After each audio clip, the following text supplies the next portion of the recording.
kami keluarga keturunan beragama Kristen.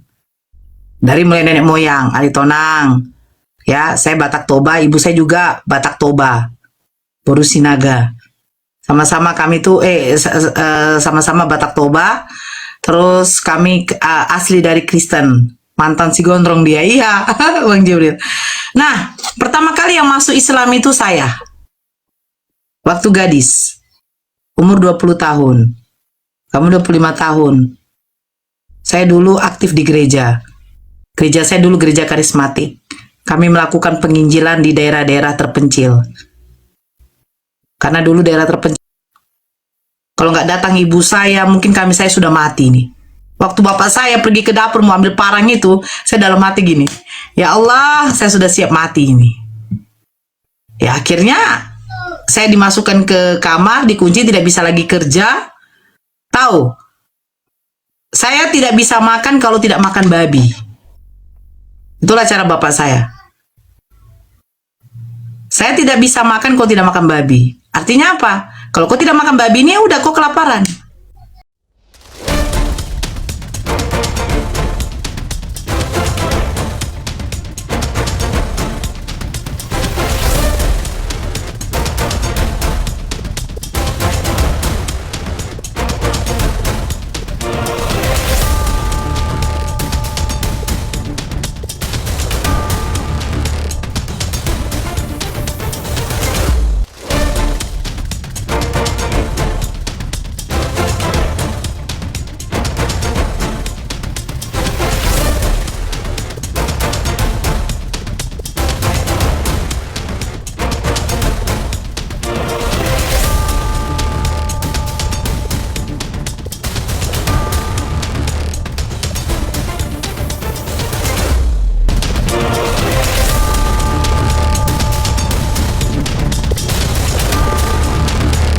Assalamualaikum warahmatullahi wabarakatuh. Selamat datang di channel Tanya Jawab Iman, tempat di mana Islam dan Kristen bertemu dalam ruang diskusi dan debat. Di sini, setiap argumen akan diuji dengan dalil, logika, dan kejujuran berpikir. Para apologet Islam akan menjelaskan kebenaran agama Islam dengan hujah yang kuat, sementara pihak Kristen akan bertanya dan berusaha mempertahankan keyakinannya dengan cara mereka. Ini bukan sekedar diskusi dan debatan, melainkan pembelajaran iman dan logika yang membuka mata kita tentang siapa Tuhan sebenarnya dan bagaimana manusia memahami wahyunya. Nah, singkat kata, mari kita lihat video sekarang. Bernyanyi, segala macam. Sedangkan di Alkitab sendiri tak ada yang namanya diajarkan untuk bernyanyi dalam beribadah.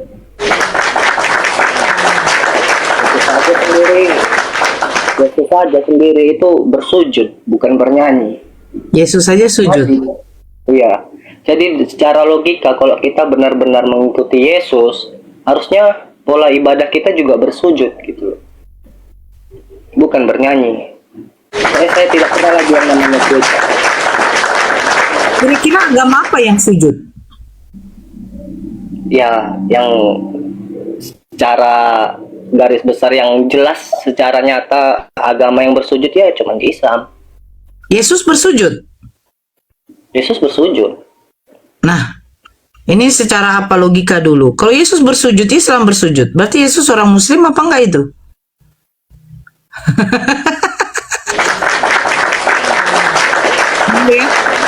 Yesus berpuasa. Yang berpuasa siapa umatnya yang diwajibkan? Hanya Islam kan?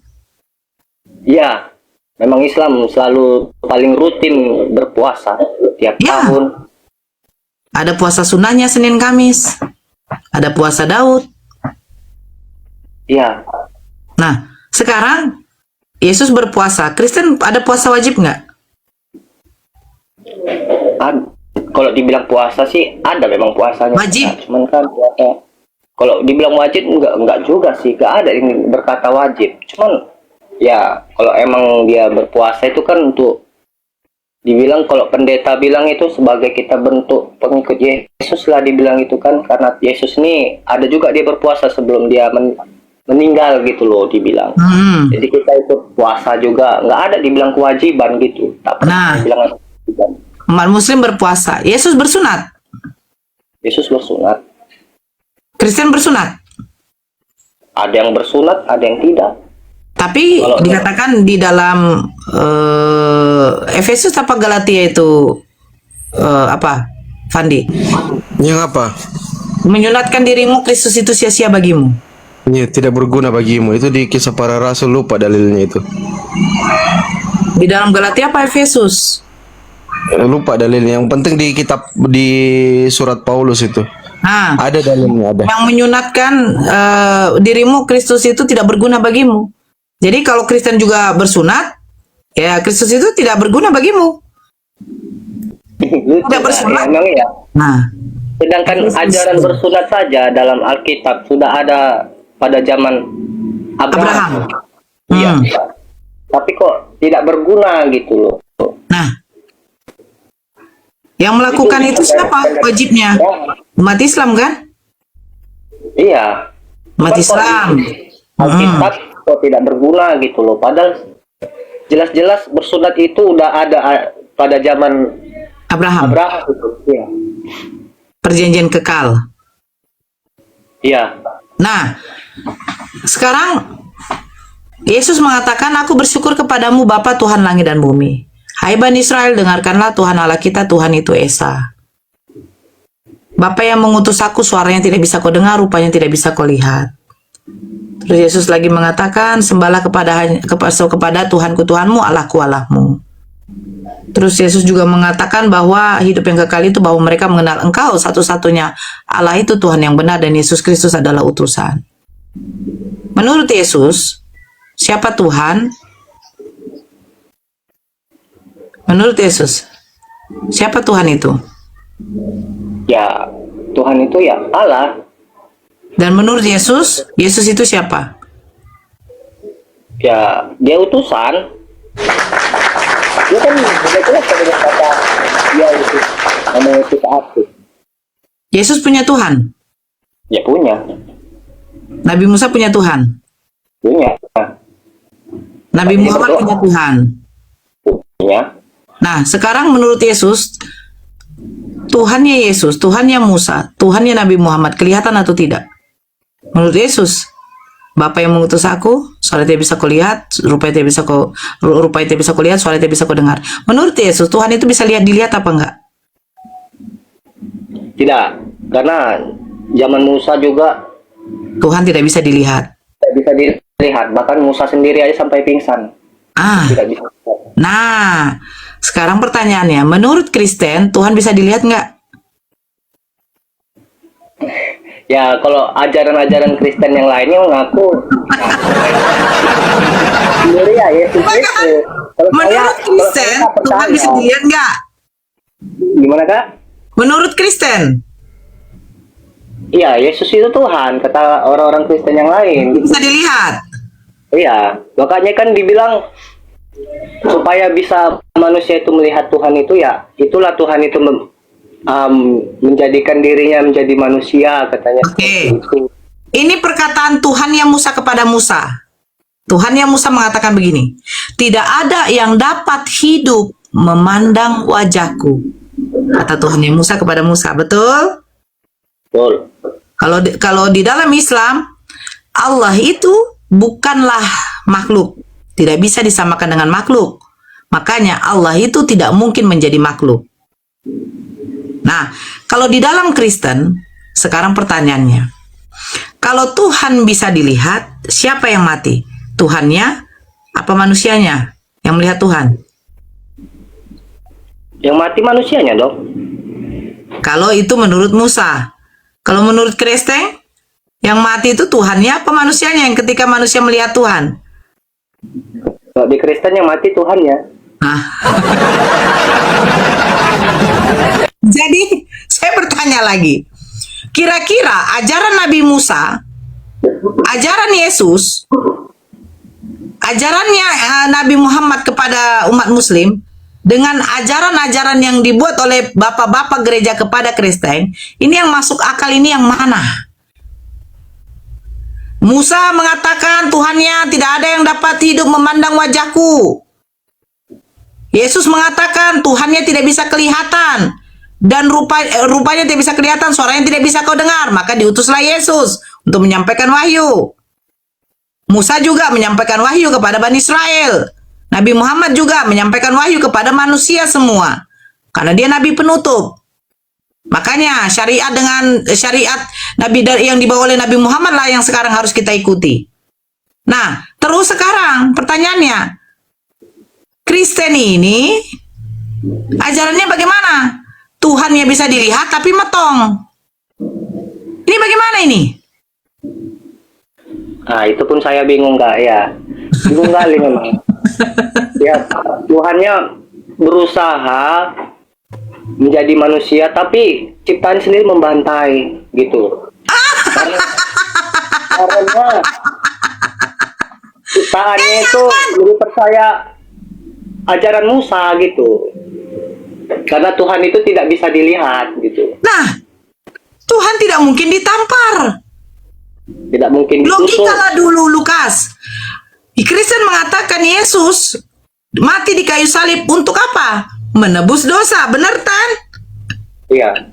Nah, kalau memang Yesus ini sudah dinubuatkan, bukankah Yesus sudah dinubuatkan? Dia datang, dilahirkan oleh ibunya untuk menebus dosa manusia, betul? Betul, itu kalau Nah, berarti sejak dari dahulu sudah diketahui bahwa akan ada datang seorang Mesias, dia untuk menebus dosa manusia dengan cara disalibkan. Logika kita dulu. Kenapa? Kalau memang Yesus yang ujungnya kita tahu, dia harus mati untuk menebus dosa manusia, kenapa membuat suatu drama? Dramanya apa? Umur 29-30 tahun, dia mencari murid-muridnya. Ya kan, dia pergi memberitakan Injil, memberitakan kebenaran, mengajarkan hanya menyembah kepada satu Tuhan. Dia menyampaikan firman. Terus dia dibuat drama, dia harus berdoa dulu di Taman Getsemani, dia ditangkap, dia diseret, dia dipukul, ditinju, dia dikasih mahkota, Kenapa harus buat drama seperti itu? Kalau toh juga umur 33 tahun dia harus mati. Kenapa nggak datang aja ke depan siapa? Para imam-imam mahkamah agama. Datang aja ke sana, katakan, "Hei, ini saya Yesus. Seorang Mesias yang sudah dinubuatkan oleh para nabi, saya harus mati di kayu salib untuk menebus dosa." Tidak perlu membuat drama. Yudas harus dibisiki iblis, ya. Baru dia menjual dulu Yesus seharga 30 keping perak. Datang, kenapa mesti membuat drama gitu loh? Kau tahu juga, dia sudah dinubuatkan harus mati di kayu salib untuk menebus dosa. Harusnya datang sendiri aja. Contoh, si Lukas meminjam uang sama saya, ya, bulan 5 tahun 2026 si Lukas akan membayar. Ya pokoknya tempo masuk tanggal bulan 5 itu kamu harus bayar. Tidak perlu membuat drama gitu loh. Saya datang, tagih, marah-marah, bagaimana, bla bla, kamu harus pergi dulu, bla bla. Nggak perlu drama seperti itu. Karena sudah dinubuatkan, karena sudah ada perjanjian. Akan datang, akan lahir seorang Mesias, menebus dosa-dosa manusia dengan cara disalibkan. Karena matinya disalibkan. Ini drama. Makanya dikatakan ini namanya pembunuhan berencana. Pembunuhan berencana lah, sudah direncanakan Yesus harus mati di kayu salib. Betul nggak, Lukas? Iya dong. Ya pasti pembunuhan berencana itu. Ya iya, logika dulu lah. Kalau memang Yesus dinubuatkan untuk mati di kayu salib menebus dosa manusia, harusnya dia sudah pergi aja ke sana gitu loh. Terus Kristen ya, ini herannya ini lagi begini. Kristen merayakan hari Paskah. Kalau bahasa Ibrani-nya Pasak. Tahu nggak Pasak ini kenapa orang Yahudi merayakannya? Pasak ini bukan hari kematian. Jangan itu. Paskah itu adalah pesta besar hari kemenangan di mana orang Yahudi pada waktu itu merayakan pentasbihan bait suci. Menyucikan bait suci mereka. Yang di mana dulu ketika mereka dijajah oleh bangsa Roma, bait suci mereka sudah dikotori, dinajiskan dengan darah-darah binatang haram. Itu hari raya Paskah itu. Makanya mereka melakukan pesta besar. Herannya Kristen mengambil kata hari raya Paskah, Paskahnya merayakan hari apa? Mengenang hari penderitaan Yesus, kematian Yesus. Nah ini lucu gitu loh. Iya. Jadi seolah-olah orang Kristen ini menumpang gitu ya hari besarnya orang Yahudi.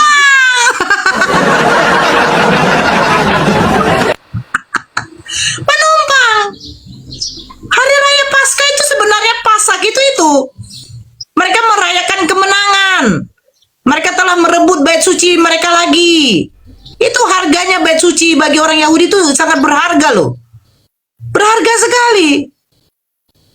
Karena Bait El itu tempat peribadatan mereka. Beda Kristen. Kenapa? Kristen lucu. Islam ya ada batas suci.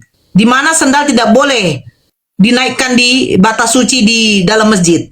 Kristen beda. Injak mau kau injak tai, mau kau injak lumpur. Tetap selop sendal mau kau masukkan di dalam gereja. Otakmu kau tinggalkan di pintu gereja. Nah ini Kristen. Makanya botolnya tuh kayak begini nih.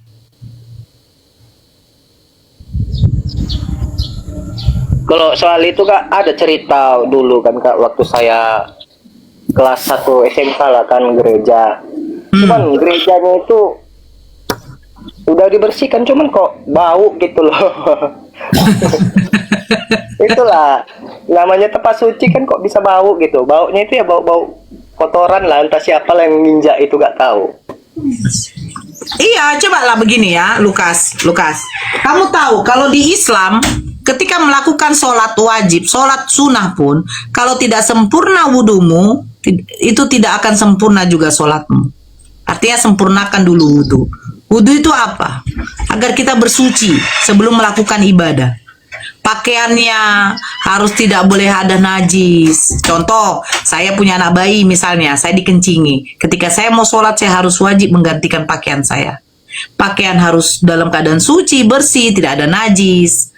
Kita berwudu, membersihkan semuanya sampai membersihkan semua anggota seluruh tubuh agar kita bisa bersih ketika melakukan ibadah. Buang kentut saja itu sudah membatalkan wudu. Bayangkan, dijaga betul kesucian. Buang kentut saja, ya mengeluarkan kentut saja sudah membatalkan wudu. Islam itu dijaga. Ketika mau menghadap Tuhan dijaga betul kesuciannya, kebersihannya, dijaga. Nah, Kristen, maaf, setelah mereka jima, suami istri ini jima, melakukan hubungan badan, udah nggak ada mandi wajib. Cuci muka pun saja kok nggak masalah. Pergi ke gereja, megang kitab suci. Kami nggak boleh. Perempuan saja, contoh saya nih, dalam keadaan haid, tidak boleh memegang mushaf Quran. Mushafnya saya tidak boleh saya pegang. Apalagi membaca. Karena begitu sucinya firman Allah yang ada di dalam kitab suci itu. Nah, Bible.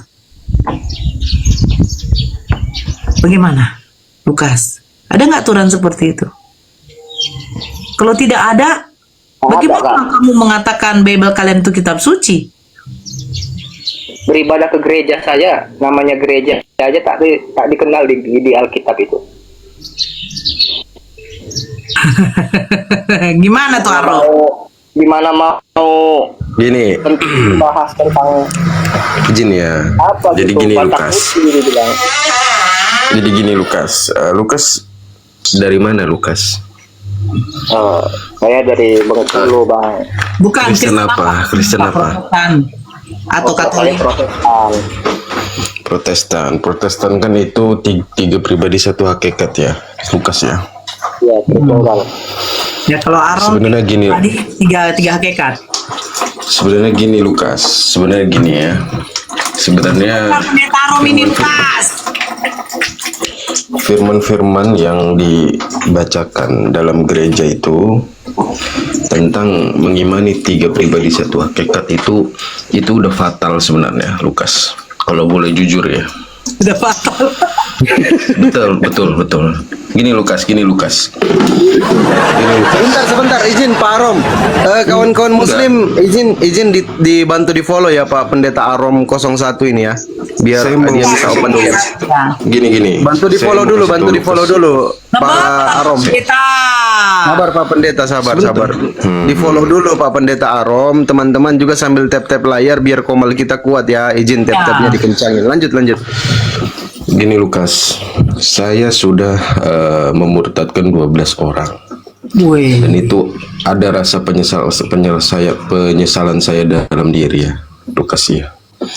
Jadi kalau kau bisa mendapatkan kebenaran itu, ambillah, karena Tuhan itu sesungguhnya hanya satu, Lukas. Jadi gini, firman Tuhan itu tidak pernah mengajarkan sesuatu hal yang rumit dan yang ribet, Lukas. Contoh misalkan di dalam Islam sendiri, Lukas, ada ayat berbunyi tentang ketuhanan sendiri. Kenapa orang Islam itu tidak pernah ribet menjawabnya? Karena dia menggunakan data itu di surat Al-Ikhlas, Lukas. Surat Al-Ikhlas itu bunyinya Qul huwallahu ahad, Allahus somad, lam yalid wa lam yulad wa lam yakul lahu kufuwan ahad. Sama dengan perjanjian lama, artinya bahwa Tuhan itu satu esa. Dia tidak beranak dan tidak diperanakkan. Jadi dia itu tidak punya keluarga dan tidak punya silsilah, Lukas. Tuhan itu kekal. Dia yang punya semuanya, bukan dia ciptaan. Nggak ada satu manusia pun yang sanggup menyentuh dia. Itu Tuhan yang benar, Lukas. Jadi saran saya, Lukas, saya sudah mendalami Alkitab itu jauh berapa tahun, Lukas. Saran kau beda aja kayak gitu, Arom. Saran saya, ayo kita dua login yuk, Lukas, kan tidak ada kebenaran di dalam enggak. tulisan ini. Kalau saya masih banyak yang harus saya pertanggungjawabkan, Lukas. Kalau Bukan kau soal kan pertanggungjawaban. sebentar ini nggak bisa dulu. dipertanggungjawabkan kalau memang tidak langsung diluruskan. Kenapa Jadi kau yang saran berisik, kau salah, Bunda? Arom, saran Enggak, kau itu salah. saya ngajak Harusnya seperti Lukas. itu. Semoga Lukas segera ambil keputusan, ambil yang benar itu. Mau Jangan juga. lagi kau datang. Kau udah tahu kebenaran, Arom. Kenapa susah kali kalian ini? Astaga, ini Ito, diam dulu kau Ito. Ku tengok dulu, kau open cam dulu. Open cam dulu, mau ku tengok aja. Nggak Kau bisa. ketika mengatakan saran saya, kau lucu, kau kasih saran, dirimu juga harus kau sarankan. Begini Lukas, ya, kita harus betul-betul membuka akal pikir kita. Kebenaran sudah terbukti di depan mata kita bahwa, ya, sesungguhnya yang kita imani ini sebenarnya sudah salah. Sebenarnya sudah seperti itu. Jadi lebih baik Fandi kau panggil Bang Zuma, kami dua mau syahadat. Pasti kita aja udah selesai gitu loh, Arom.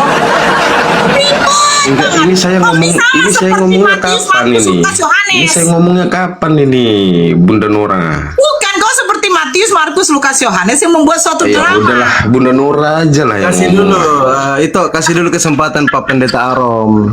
Enggak apa-apa. Pagi-pagi kau jangan maju. Minum kopi dulu kau. Udah minum Lanjut. kopi saya. Nah, lanjut.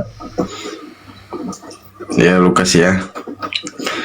Saya setiap minggu, setiap berkhutbah tentang keimanan Kristen itu, Lukas, gak ada yang masuk akal, Lukas. Gak ada yang masuk akal. Demi perpuluhan. Ya, jujur, saya memang demi uang. Bukan, nggak ada saya ngajakin Lukas tersesat. Justru saya mendukung Lukas. Kalau Lukas udah tahu jawaban itu dan nggak ada beban lagi di dalam hati Lukas, ambil Lukas. Umur nggak ada yang tahu, kematian di depan mata. Jadi hidup itu Lukas, ada namanya takdir. Ketika takdir itu sudah ditentukan oleh Yang Maha Kuasa, kamu nggak bisa lari kemana-mana, Lukas. Ketika kau mati bukan dalam keadaan muslim, kau akan nyesal, Lukas. Karena di alam kubur itu yang bisa menyelamatkan amalan-amalan dan agama Islam, dengan agama Islam yang bisa menyelamatkan. Selain itu nggak bisa, karena kata Yesus, jika keagamaanmu tidak lebih baik dari orang-orang Farisi dan orang-orang ahli Taurat, kamu akan celaka. Ketika kau di Kristen, itu dibilang bukan agama yang penting, tapi kebaikan yang penting. Itu salah. Karena dari zaman Musa membawa Taurat, sudah mengejarkan cara berserah diri kepada Tuhan. Caranya gimana? Caranya memuliakan Tuhan, satu-satunya Tuhan yang benar. Yohanes 17 ayat 3. Hidup kekal itu mengenal Tuhan satu-satunya Allah yang benar dan mengenal Yesus Kristus sebagai utusan. Jadi ketika kau masuk Islam, kau tidak pernah akan membuang namanya Yesus Kristus. Kau tetap mengikuti Yesus Kristus karena dia hanya utusan. Jadi kau tetap dekat. Jadi yang disebut pengikut Yesus Kristus itu bukanlah pengikut Paulus. Upah dosa adalah maut, perkataan Paulus, bukan perkataan Yesus. Itu. Jadi yang memberikan dosa kepada nabi-nabi sebelumnya itu Paulus, bukan Yesus. Karena nabi-nabi sebelumnya itu diberkati. Kau bayangkan ketika Yesus mati di kayu salib dan itu dibilang untuk menebus dosa orang-orang sebelumnya, berarti termasuk nabi-nabi itu berdosa. Padahal namanya utusan itu tidak berdosa. Dia dijaga oleh yang mengutusnya untuk menyampaikan firman, perkataan, keinginan Tuhan. Jadi kalau kau sudah matang dan mantap, ambillah jalan itu, Lukas. Jangan lama-lama, saranku. Serius. Apa yang mau kau tanya tentang Kristen sama aku? Kebetulan aku masih berkhutbah. Kalau untuk bertanya tentang Kristen, ya udah jelas lah, saya tidak mau bertanya lagi. Ya, udah jelas lah, itu udah berbeda lah. Tanyalah tentang Islam. Tanyalah tentang Islam. Cuman Ya kalau cepatlah saya kau ambil hidayah itu. memberi perkataan lah kan. Terus terang saja, saya sudah banyak ini belajar untuk persiapan saya nanti mau, besar kemungkinan saya bakal login. Makanya itu karena mulai saat ini kan saya masih dalam pembelajaran gitu. Bahkan saya sendiri juga sudah belajar sholat, belajar apa tuh niat berwudu gitu kan, doa, niat sholat wajib, sholat sunat kayak sholat maghrib gitu kan, kayak sholat asar segala macam udah saya pelajarin itu. Bahkan doa sholat sendiri aja saya udah belajar dari kawan sendiri gitu. Setelah ya udahlah. kan, Berarti kau sudah mualaf berarti. kalau dibilang mu'alaf sih saya masih gimana ya, masih ada halangan tersendiri lah gitu. Apa? Enak makan babi. Akulah sama Tuhan yang tahu gitu. Cuman aku berusaha untuk mengalahkan yang namanya halangan itu gitu. Ya, halangannya itu apa kira-kira? Gitu. Halangannya apa? Yang pertama, tembok yang besar yang paling susah saya taklukkan itu ya Orang tua. dari orang tua. Itu termasuk. Baru juga ada juga hati nih berkata, Tuhan itu tidak memandang agamamu, melainkan memandang hatimu, gitu. Oh, tidak. Itu karena dalam logika saya, ya juga ya. Karena kenapa bisa masuk ke logika itu? Karena saya masih ada keraguan gitu, antara mengikuti, antara tidak mengikuti, antara mau keluar atau tidak keluar gitu. Jadi logika itu jadi masuk akal di logika saya gitu. Jadi ya semoga aja nanti kan dari logika itu nanti logika saya menjadi naik lagi lah gitu, lebih terbuka, lebih bisa lah saya menghancurkan namanya tembok halangan saya inilah gitu. Percaya perlahan-perlahan saya masih mau nyari hati orang tua lah dulu gitu. Intinya yang tak paling besar tembok ini ya dari orang tua sama keluarga besar lah. Itu yang paling berat untuk saya.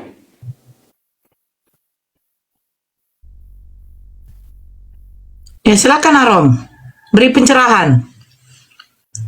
Enggak lah, cukup lah. Kalau memang dia belum bisa kan, belum sanggup menghilangkan semuanya, jangan lah. Kan nggak boleh ada paksaan kan, like Rafidin kan. Silakan apa? Dosen. Kalau gini Kak, kalau saya dari dulu bisa menghancurkan namanya tembok ini, udah dari dulu saya login Kak. Oke. Saya apa ya? Saya kasih Mas satu apa ya sama kamu? Kamu tahu siapa saya? Lukas, tahu nggak? Saya cuma bertanya. Tahu lah, mukanya bulat gitu kok. Nggak tahu siapa saya? Masih latar belakang saya tahu nggak? Dari marga udah tahu lah latar belakangnya. Hantu. Bang Jibril, saya bukan hantu. Kamu tahu saya kan? Latar belakang saya. Kau Dia diam ulat dulu, Arom, bulu. dan saya juga tidak mau motong kau daripada kuturunkan kau. Ulat bulu, oh ulat bulu. Jadi gini ya, Lukas, ya, kami keluarga keturunan beragama Kristen, dari mulai nenek moyang, Aritonang, ya, saya Batak Toba, ibu saya juga Batak Toba, Boru Sinaga, sama-sama kami tuh, sama-sama Batak Toba, terus kami asli dari Kristen, mantan si gondrong dia, iya, Bang Jibril. Nah, pertama kali yang masuk Islam itu saya. Waktu gadis. Umur 20 tahun. Kamu 25 tahun. Saya dulu aktif di gereja. Gereja saya dulu gereja karismatik. Kami melakukan penginjilan di daerah-daerah terpencil. Karena dulu daerah terpencil itu nggak ada yang namanya gereja. Mereka masih di rumah-rumah. Jadi kami melakukan penginjilan ke gereja, ke tempat-tempat kecil pelosok.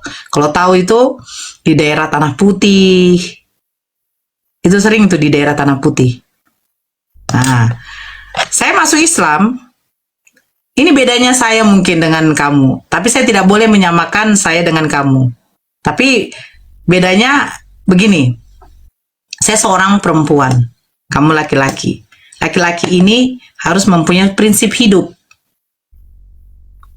Saya masuk Islam itu saya tidak mikir lagi orang tua saya. Jujur, saya tidak mikir. Kenapa? Yang saya pikirkan itu bagaimana keimanan saya. Setelah saya tahu bahwa orang-orang yang tidak beriman kepada Allah dan Rasulnya itu akan ditempatkan di neraka jahanam. Itu menurut Al-Quran. Coba di-mute dulu yang baru masuk. Saya tidak ada pikiran begitu. Bagaimana orang tua saya nanti tahu? Saya pasti diusir.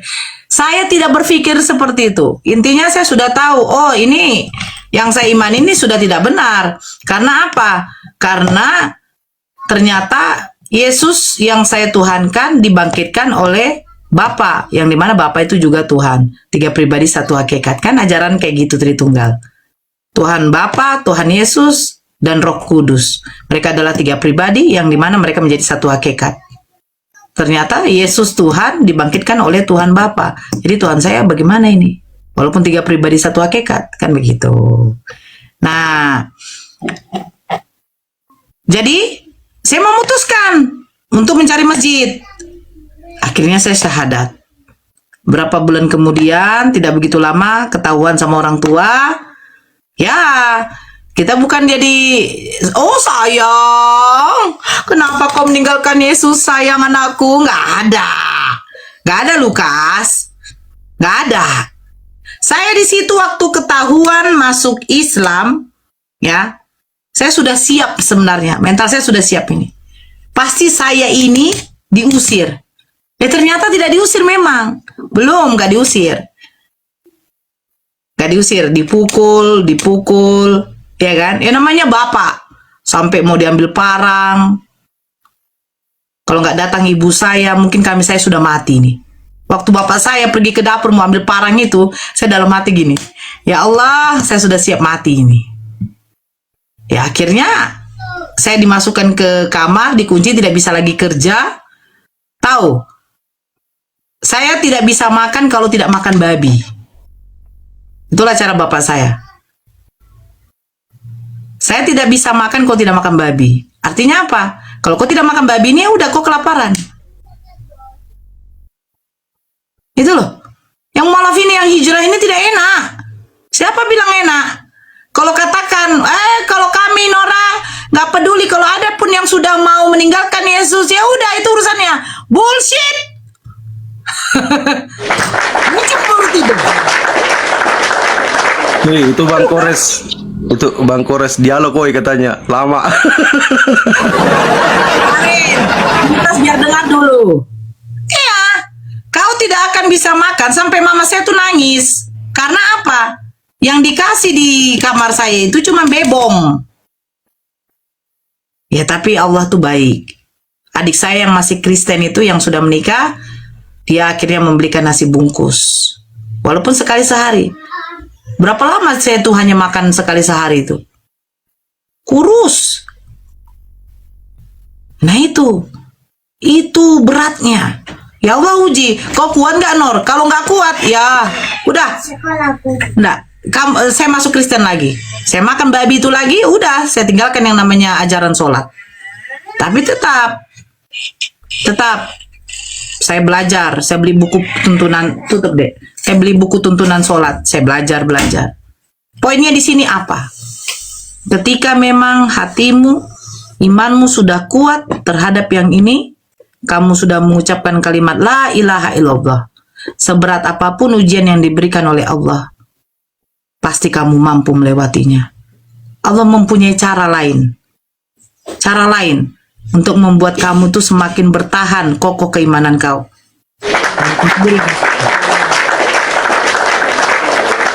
Aku membilangkan Lagian orang-orang api tanggung jawab, Lukas. Tenang aja, kau dijaga. diam kau, itu bukan lari ke api, bukan lari masalah ke api. Ini masalahnya iman dia. Dia mengatakan yang masih berat itu adalah tembok itu adalah orang tua. Saya sudah bilang, perlakuan yang saya dapat itu dari orang tua tidak menggugurkan keimanan saya. Dan akhirnya apa Lukas? Keteguhan iman kita ini, ya, akhirnya dijawab, diberikan hadiah kepada kami, kepada kita, kepada saya. Apa itu? Ya alhamdulillah Lukas. Bapak saya, ibu saya, adik-adik saya, kami 5 bersaudara itu semua alhamdulillah masuk Islam. Itu alhamdulillahnya. Apa yang tidak mungkin sama Allah? Mungkin asbab nanti dari kau, Lukas. Keluarga kamu akhirnya bisa masuk Islam semua. Mungkin asbabnya nanti dari kamu. Bukan dari orang lain. Bukan ada orang mengatakan saya akan menunggu dulu. Kematian itu tidak menunggu, bro. Kematian itu tidak menunggu. Kau keluar turun dari koma ini bisa saja Allah langsung cabut nyawamu. Makanya di dalam Al-Quran dikatakan apa? Mintalah, matikanlah dirimu. Allah mematikan dirimu dalam keadaan beragama Islam. Jadi ngapain ditunggu lama? Kalau hanya tembok besar ini yang kau katakan menjadi penghalangmu. Yang menjamin nanti kamu masuk surga atau tidak, ya, itu adalah keimananmu sendiri. Kau beriman kepada Allah, Allah menjanjikan orang-orang yang beriman kepada Allah, apalagi seorang mualaf loh, itu sudah dijanjikan di surga. Gak ada cerita lagi. Orang-orang yang hijrah, memeluk agama Islam, menerima kebenaran, dia istiqomah sampai pada waktu kematian menjemputnya, dia tetap beriman kepada agama Islam, sudah dijanjikan surga bagi dia. Ada kok tercatat. Makanya orang-orang yang mualaf ini, yang diberikan hidayah ini adalah orang-orang pilihan Allah. Bersyukur. Bersyukur, wahai manusia-manusia yang dulu menyembah manusia, akhirnya dia menerima kebenaran, dia beriman kepada Allah dan Rasulnya. Allah menjanjikan orang-orang seperti itu akan masuk surganya Allah. Kenapa? Karena Allah sudah memilih dari antara makhluk Allah yang ada di merata di muka bumi ini, yang tidak beriman kepada Allah. Allah memilih dia, menerima kebenaran, membuka hatinya. Akhirnya dia betul juga membuka hatinya, menerima kebenaran. Itulah yang akan dijanjikan masuk surga. Selagi dia masih Itu ingat nggak cerita Bang Blender? Waktu habis diskusi sama Blender, dia rencana kan mau syahadat, mau masuk Islam. Pas turun dari Komal, tertabrak mobil dia di tengah jalan, langsung meninggal dunia.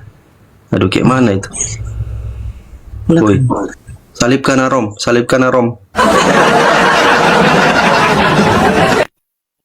Nah itu deh, Lukas. Si Jai, itu salah satu. Si Yoga. Si Jai, si Yoga itu ikut diskusi begini. Memutuskan untuk memeluk agama Islam. Perlakuan keluarganya bagaimana? Mereka diusir. Si Jimen juga. Mereka diusir loh, Dek. Terus apakah menyurutkan keimanan mereka? Enggak. Enggak. Terus si gembala musik, gembala apa namanya? Baru kemarin dia mualaf. Dia tidak diterima orang tuanya. Dia lagi belajar Islam sekarang di Medan. Apakah menyurutkan keimanannya? Enggak. Enggak ada. Karena apa? Karena dia yakin ketika nanti dia memeluk agama Islam, dia meminta kepada Allah, insya Allah dia yakin Allah akan memberikan yang terbaik baginya. Kalau Allah izinkan, mungkin keluarganya akan masuk Islam semua. Oke, saya katakan, tidak ada yang mustahil bagi Allah. Itu dalam hidup saya. Saya tidak menyangka, keluarga saya semua, saya sampai sekarang juga tidak nyangka, Dek. Kamu tahu Batak? Batak itu benci. Maaf ya, kamu tahu Batak? Batak itu keras. Bapak saya itu tidak suka Islam. Nggak suka dengar azan aja di TV disuruh kami matikan. Waktu saya masuk Islam dikatakan, kau nungging-nungging aja cium-cium itu tanah itu, lantai itu. Nungging-nungging aja kerja kau nanti itu. Itulah dibilang. Tapi apa? Allah melembutkan hatinya. Allah membukakan hati pikirannya. Bukan karena saya. Saya tidak berkomunikasi sama bapak saya selama 3 tahun. Karena dia sudah mengusir saya. Dan dia menganggap saya bukan anaknya lagi. Kau bukan anakku mulai dari sekarang. Tapi apa? Allah melembutkan hatinya. Dia sendiri datang ke rumah saya. Dia ingin disyahadatkan. Menyusul berapa tahun. Lalan juga para menyusul berapa tahun. Adik dengan kakak saya yang sudah menikah. Adik kakak saya sudah menikah duluan sama Kristen. 2012 mereka masuk Islam. Bayangkan mereka menikah dari tahun 2002. Nah itu. Lukas. Jadi bagaimana Lukas? Kalau ya Kak, ya Mau nanya Bu, boleh Bu? Sabar Bang. Kalau mau menanya, Lukas dulu. Sabar ya Bang ya, Bang Sok ya. Nanti Abang silakan. Sama saya aja Pak Sok. Mental saya belum sekuat karena gini Kak, saya kan memang betul, saya juga dari keluarga Batak. Saya ini marga Parna, marga Tanggang. Nah, tahu kan kalau sendiri kan orang Batak itu tak bilang gimana. Bahkan saya dengar ceramah saja, bapak saya itu udah mau ngelempar asbak rokok ke saya. Kalau saya takut kali sama bapak, mental di situ belum ada. Jadi kalau segala macam tentang mental, tentang persiapan gitu loh, untuk secara terang-terangan saya di hadapan keluarga itu masih belum ada gitu.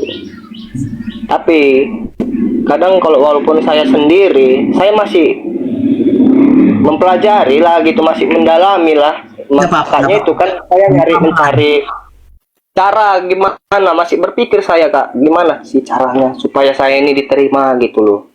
Gak bisa. Gak bisa, Dek. Makanya Saya maksudnya diterima dari keluarga gitu tanpa ada pertentangan. Saya nggak mencari bisa, Dek. cara gitu. Nggak bisa. Nggak bisa, Dek.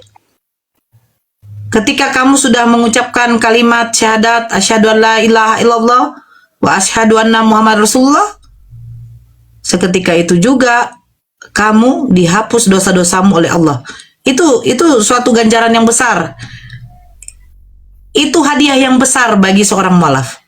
Yang kedua apa? Allah itu mengabulkan doa orang-orang yang sudah hijrah, menerima kebenaran. Itu hadiah bagi mereka. Makanya itu saya bilang kesempatan itu. Contoh, Nora, saya kasih kamu 1 minggu ini yang enak. Ini uang, misalnya 1 miliar, kau gunakan. Ini kesempatan ini. Kesempatan. Ketika saya masuk Islam itu, saya mendapatkan ceramah. Orang-orang yang hijrah, menerima kebenaran dari Allah, memeluk agama Islam, itu Allah kasih hadiah yang luar biasa. Saya tanya apa itu? 1, dosanya semua pada waktu masa lalunya, waktu dia masih Kristen itu diampuni oleh Allah. Dia ibarat bayi yang baru lahir, fitrahnya masih suci, dia seperti kertas yang masih putih polos, belum ada noda-noda atau tulisan atau dosa-dosa yang ditulis oleh para malaikat pada waktu itu. Nggak ada. Terus yang kedua apa? Ketika kamu berdoa, akan dijabah oleh Allah. Ya makanya saya minta. Ya Allah, ya Allah, ya Allah, ya Allah. Dunia harta ini tidak ada bandingnya. Dengan apa? Dengan beriman kepada agama Allah. Lembutkan hati orang tua saya. Ibu bapak saya. Saya tidak sanggup melihat mereka nanti engkau siksa di api neraka. Kekal pula itu katanya orang kafir nih. Saya menyaksikan orang tua saya, adik saya, kakak saya itu tersiksa di api neraka, itu saya tidak sanggup. Seandainya seperti itu, matikanlah saya juga. Lebih bagus, kalaupun orang tua saya harus di neraka, biarlah bersama. Saya tidak sanggup ya Allah. Terus apa jawabannya? Ya memang tidak langsung. Allah melihat dulu keteguhan iman kita bagaimana. Terus nggak kita meminta? Allah itu paling suka melihat hambanya itu cengeng loh. Allah itu suka. Merengek meminta kepada Allah itu suka sekali. Inilah hambaku datang kepadaku. Dia sungguh-sungguh meminta kepadaku dalam tangisannya, ratapannya. Allah suka seperti itu. Karena apa? Itulah ketulusan hati kita. Itu seperti Yesus enggak sih? Kalau waktu meminta kepada Bapak, nangis Iya, dia menangis dalam ketakutan. Terus dikabulkan nggak? Dikabulkan. Makanya di dalam Al-Quran Nabi Isa itu diserupakan. Allah selamatkan dirinya. Gak mau dong. Masa ibunya sudah difitnah sebagai seorang wanita penjina, Siti Maryam, melahirkan seorang Nabi Rasul, terus anaknya difitnah pula menjadi anak Allah, terus dikutuk pula di kayu salib. Oh enggak, Allah tidak sekejam itu, Allah tidak setega itu. Dipilih Siti Maryam untuk melahirkan seorang Nabi bagi Bani Israel. Siti Maryam sudah difitnah, hampir dirajam oleh kaumnya pada waktu itu. Mengerikan kali cerita kisahnya Siti Maryam ini. Melahirkan dia sendiri. Mengerikan kali. Sampai dia pulang itu, dia sudah ikhlas itu. Seandainya pun dia dituduh dirajam, ya udah. Tapi apa? Allah memberikan mukjizat kepada Nabi Isa pada waktu masih di ayunan. Nabi Isa berbicara kepada orang-orang yang menuduh ibunya sebagai wanita penzina. Itu disapa dulu, mungkin ada Pak dosen anak Umi nih, disapa dulu. Maulah sapa dia. Assalamualaikum. Waalaikumsalam warahmatullahi wabarakatuh. Assalamualaikum warahmatullahi wabarakatuh. Ini saya sambil kerja ya, maklum lah, kuli panggul lagi gotong-gotong pasir nih. Bentar ya. Saya geli dengarnya, kuli panggul gotong-gotong pasir. Kuli panggul gotong-gotong pasir. Sambil kerja maksudnya, sambil kerja. Jadi begitu Lukas ya. Mungkin asbab dari dirimu nanti dek, tapi perlahan-lahan lah. Islam itu tidak boleh memaksa. Islam itu tidak boleh memaksa, dari hatimu sajalah. Tetapi ini saran kakak, kamu pergilah ke kuburan dek. Kenapa? Saya juga ini ke diri saya, pergilah ke kuburan. Lihatlah yang dikubur itu. Seandainya kamu bisa mendengar, dia akan meminta Allah untuk memberi kesempatan satu kali saja hidup di dunia. Pertama, apa itu? Dia meminta untuk diberi kesempatan bersedekah. Kedua, apa itu? Beriman kepada agama Islam. Berarti untuk apa saya suruh ke kuburan? Berkaca diri. Ketika kamu sudah di dalam kubur, tidak bisa kamu berkata-kata, tidak bisa kamu berbuat apa lagi. Permintaan kamu sudah tidak ada lagi. Kamu bertanggungjawabkan nanti semua apa yang kau lakukan kelak nanti di hari penghakiman. Di kubur pun juga kau akan dipertanggungjawabkan juga dulu apa yang telah kau lakukan. Kalau di Islam, orang-orang yang soleh itu, orang-orang yang amal ibadahnya banyak, itu dikatakan dilapangkan kuburnya, diberi cahaya terang di alam kuburnya. Disambut dia oleh para malaikat. Oh, kalau Kristen yang masuk kubur, tahu kau bagaimana kau digencet, drog. Ya, nggak kelihatan kita. Tapi seperti itu yang akan terjadi. Mungkin nangkir pun datang, halah ini cium-cium pemakan babynya ini. Itu dibilangnya.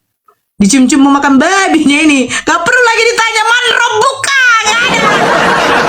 Apa kitabmu? Siapa Tuhanmu? Ketika kau diusung, ya, sudah menggunakan membawa salib, ya kan? Kan pakai salib ini dibawa. Udah, jangan kalian pikir ya, inilah di agama kalian tidak dijelaskan tentang bermacam-macam malaikat. Siapa malaikat yang mencatatkan, siapa malaikat yang mencabut nyawa, yang akan mempertanyakan. Kalian menganggap itu suatu dongeng, tetapi itulah yang akan terjadi sesungguhnya. Kalian diusung saja, belum lagi kalian berada di liang lahat, masih di jauh sana, malaikat muka nangkir sudah mengatakan ini bau-bau pemakan babi ini, bau-bau penyembah manusia ini. Inilah orang-orang yang menyekutukan Allah, syirik. Makanya di dalam Islam, orang-orang yang menyekutukan Allah, ya, dia walaupun beragama Islam, yang menyekutukan Allah, yang melakukan syirik, kesyirikan, ya, yang menduakan Tuhan, dia bersama-sama dengan orang kafir, kekal di neraka jahanam, bersama-sama juga dengan orang munafik. Saya katakan munafik. Munafik, syirik, orang kafir akan ditempatkan oleh Allah tuh di neraka jahanam kekal. Tidak seorang pun penolong bagimu. Itu kata Al-Quran. Jadi ketika kalian masuk, yang Kristen ini apa dikatakan? Ini pemakan babi ini sudah masuk ini, mau masuk ini. Jadi bagaimana? Kita tanyakan, man robbuka. Nggak perlu kau tanyakan. Ambil gada besar, hantam kepalanya. Selesai. Kalian pikir kalian akan ditanya, man robbuka? Apa kitabmu? Siapa nabimu? Nggak ada. Satu, man robbuka? Tuhanmu siapa? Ala Bapa, ala Anak, ala Roh Kudus. Tiga pribadi, satu hakikat. Kau pikir mungkar nangkir mau menerima penjelasan kau tentang Tritunggal?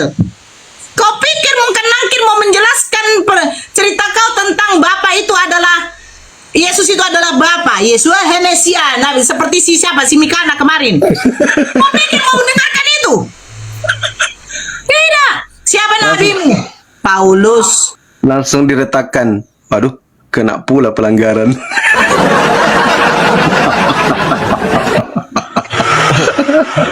Terlalu bulat mukanya.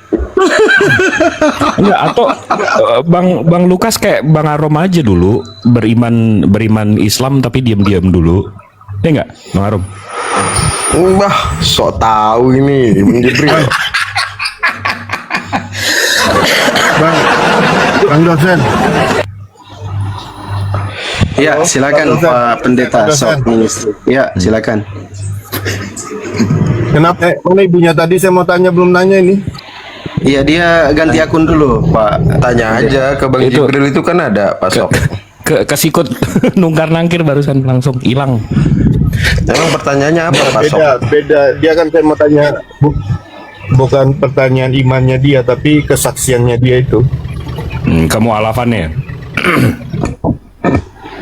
Ini tanya aja Arom. Kenapa? Arom ini kan mualaf tapi diam-diam nih. Memang saya kenapa? nungkar nangkir ini kayaknya ya. Dia kan Kampret. Woi, jangan ada yang report saya. ibunya mana nih? Ibu Nora tadi ya? Mana Ibu Nora? Iya, Ayo, sabar saya mau dulu, nanya dulu. sabar dulu Pak. Saya manusia yang kalau selalu diskusi itu selalu open cam. Sabar ya. Ini jangan Nora, Pak. Panggilnya Bu Ulat Bulu. Oh, saya perlu open cam. Saya lagi di mobil sih. Ya, nggak apa-apa lah. Ya, Tuh silakan. kan, ulat Saya bulu kan. selesaikan dulu. Ini 1 menit lagi ya. Mungkin karena dulu cap saya ulat bebek bulu. lah ya. Nah, nanti seperti Arom, Lukas dengan Pak Sok itu ketika masih dibawa ke liang lahat dipakaikan salib ya kan. Mungkin akhir udah bilang gini. Udah, jangan tanyakan lagi siapa. Ditanyakan siapa Tuhannya, Tritunggal, Oneness, Unitarian, tidak ada itu. Saksi jawaban nggak ada itu. Nggak perlu kau jelaskan sama kami. Siapa Rasulmu? Paulus. Siapa sih Paulus? Dulu dia itu bertobat bertemu dengan penipunya itu penyakit epilepsi. Nggak jadi lagi kan? Macet otakmu, Ulat Bulu. Bible katanya. Bible apa itu Bible? Siapa penulisnya? Injil Matius, Markus, Lukas. Siapa itu Matius, Markus, Lukas? Yang penulisnya penuh hayalan. Akan dipertanyakan. Silakan Pak Sok, mau bertanya apa? Iya. Bu, tadi Tolong, ini ada Bang Jibril. Bang Jibril, Ya. sehat Bang? Alhamdulillah. dengar halo. Iya, halo. Ya, bagaimana Pak? Sehat Pak? Ya. Ah. Ya, jangan dipotong dulu ya supaya Oke. bisa dengar lebih jelas. Oke, Saya siap. kan tadi dengar kesaksiannya Ibu, Ya. kesaksiannya Ibu bahwa Ibu dari Kristen pindah ke Muslim. Nah, terus sikap Bapak Ibu itu kan tidak setuju ya, tidak merestui sehingga dikasih makan bebong ya tadi ya, Ya, B2 ya. betul. Terus Ibu tetap tekun dengan keyakinan Ibu, Betul. tetap percaya dengan imannya Ibu. Nah, sesudah itu tadi saya dengar bahwa bapaknya Ibu juga ikut Masuk Islam. kepercayaannya Ibu. Ya, Iya, 3 tahun kemudian. Semua papa mama. Nah, saya mau tanya, kenapa mereka bisa mengikuti iman Ibu? Apa sikap Ibu yang Ibu berikan kepada dia? Oke, Pak Sok bertanya ya. Kenapa mereka bisa mengikuti iman Ibu? Saya waktu sudah masuk Islam, jujur, saya tidak ada komunikasi dengan bapak saya. Nggak ada, karena bapak saya sudah menganggap saya bukan anaknya lagi. Tidak pernah saya mendengarkan, selama 3 tahun itu tidak pernah saya mendengarkan suara bapak saya bagaimana belum. Tidak pernah. Karena bapak saya sudah memutuskan. Kalau bapak saya itu begitu. A ya A, B ya B. Kalau dia bilang jangankan injak rumah, injak tanah halaman rumah itu saya sudah tidak sudi lagi. Itu omongan bapak saya. Terus bagaimana caranya? Ya saya itu saja. Ketika Ustadz saya mengatakan, mintalah kepada Allah. Mintalah kepada Allah. Gelarkan sejadahmu, sujud kepada Allah, minta. Sepertiga malam itu kau minta Allah memberikan hidayah bagi keluargamu. Ya saya minta. Ya Allah, ya Allah, ya Allah. Seandainya engkau ingin memberikan aku harta, saya tidak perlu. Itu permintaan saya. Biarlah saya hidup seperti ini. Pas makan, pas-pasan semua. Asalkan orang tua saya engkau selamatkan. Karena saya tahu. Berarti Ibu Sebentar, Bang. Sebentar ini, biar dapat poinnya. Berarti Ibu halo? Ya, Berarti Ibu berdoa, minta kepada Allah. Ibu ya. ya. Allah Maha melembutkan hati. Itu poin 1. Poin 2-nya ada? Poin keduanya, Poin 2-nya? bapak saya setelah 3 tahun itu, bapak saya datang ke rumah. Ini ada adik perempuan saya yang nomor 4 waktu itu sudah dilamar sama agama Kristen. Kalau bapak orang Batak, bapak tahu sinamot. Tahu sinamot ya?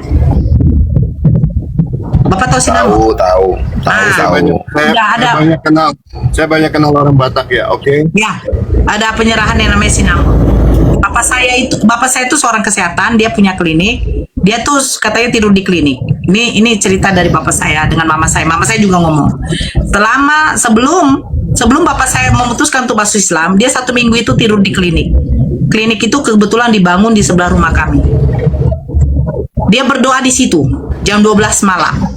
Dia berdoa, dia katakan, Tuhan Yesus, tolonglah saya.